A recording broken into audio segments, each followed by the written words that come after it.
আমরা অনেকটা পিছিয়ে গেছি, আমরা অনেকটা ভুল করে ফেলেছি। যিনি প্রশাসক তথা গোটা কলকাতাকে ভালো রাখার নেতৃত্ব দিচ্ছেন কমিশনার আইএস স্মিতা পান্ডে মহোদয় রয়েছেন, প্রেস মিডিয়ার বন্ধুরা এবং অন্যান্য সুধীজন, আপনারা জানেন যে আজকে মহানায়কের প্রয়াণ দিবস। আমরা রাজ্য সরকারের পক্ষ থেকে যখন প্রাথমিক আলোচনা করেছিলাম তখন ঠিক করেছিলাম যে আজকের দিনটা আমরা স্মরণ করব। তার শেষকৃত্য যেখানে সম্পন্ন হয়েছে সেখানে অত্যন্ত দ্রুততার সঙ্গে বাড়ির লোকের অনুমতি নিয়ে একটি ফাইবারের মূর্তি প্রতিষ্ঠা করব এবং আজকে তাকে স্মরণ করব হৃদয় দিয়ে।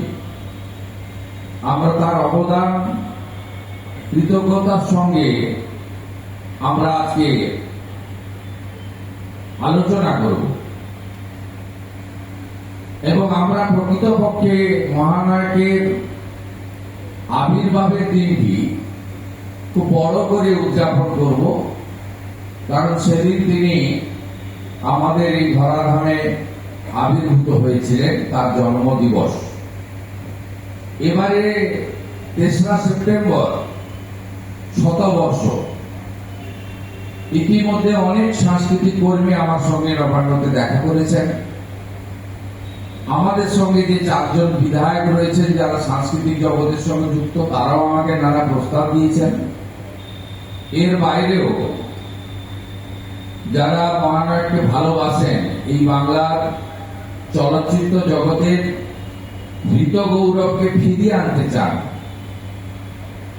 এবং সম্পূর্ণ রাজনীতি মুক্ত আমাদের আগের গরিমা আরো সুন্দর করে তুলে ধরতে চান, আমার পাশে থাকা আমাদের সাংস্কৃতিক আন্দোলনের অন্যতম কর্মী তিনি স্মিত হেসে আমাকে সমর্থন জানাচ্ছেন। আমরা অনেকটা পিছিয়ে গেছি, আমরা অনেকটা ভুল করে ফেলেছি। এই জায়গা থেকে আমাদেরকে বেরিয়ে আসতে হবে, এসে সুন্দর করে করতে হবে। আমি রাজ্যের মুখ্যমন্ত্রী হিসেবে অনেকগুলো দপ্তরের সাথে আমি আপনাদের নেতাদের কয়েকটি সিদ্ধান্তের কথা ঘোষণা করে আমার কথা শেষ করব। আমরা ৩রা সেপ্টেম্বর থেকে ৬ই সেপ্টেম্বর মহানায়কের জন্ম দিবসের শতবর্ষ পালন করার সিদ্ধান্ত নিয়েছি। তার প্রস্তুতি ইতিমধ্যে হবে এবং এই সময়কালে আমরা অনেকগুলি কাজ করব। তার মধ্যে মহানায়কের নামাঙ্কিত একটি ফিল্ম সেন্টার কলকাতাতে তৈরি করার সিদ্ধান্ত হয়েছে, আর কলকাতা পৌরসভা পরিচালিত উত্তম মঞ্চ তাকে সংস্কার এবং আধুনিকীকরণের দায়িত্ব আমরা নিয়েছি।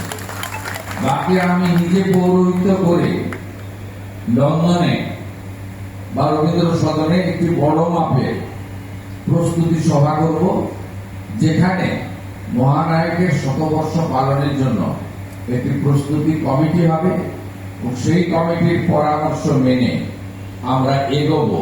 নিশ্চিতভাবে তার পরিবারের অনুমতি সব ক্ষেত্রে নিয়েই আমরা কাজ করব। সবাই ভালো থাকবেন। আজকে মহানায়কের প্রতি অন্তরের অন্তঃস্থল থেকে শ্রদ্ধাঞ্জলি জ্ঞাপন করে এই রাজ্যের সমস্ত শিল্পী, সাংস্কৃতিক কর্মী, মহানায়কের যারা ফ্যান ফলোয়ার্স রয়েছেন তাদের সকলকে আমার পক্ষ থেকে, পশ্চিমবঙ্গ সরকারের পক্ষ থেকে কৃতজ্ঞতা চিত্তে যথাযথ শুভেচ্ছা জ্ঞাপন করে আমার ছোট্ট কথা এখানেই শেষ করলাম।